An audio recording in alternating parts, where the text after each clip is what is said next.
Əvvəlcə Allahın bizim üçün təyin elədiyi sərhədlər hansılardır? Bunlar haqqında bizə məlumat verməyinizi istəyərdim. Hər bir şeyin özünün İslamiyyətdə həddi var. Hər bir şeyin həddi var.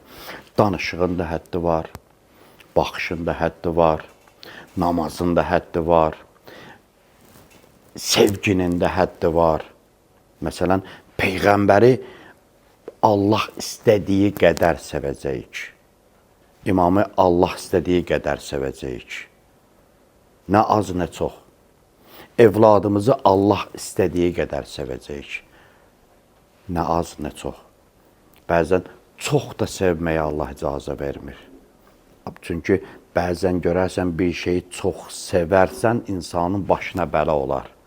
Onu çaşdırarsan, evladını həddən çox sevsən, artıq onu körləmirsən.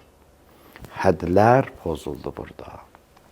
Odur ki, din özü hədlərdən, hüdudlardan, Allahın qoyduğu hüdudlardan ibarətdir.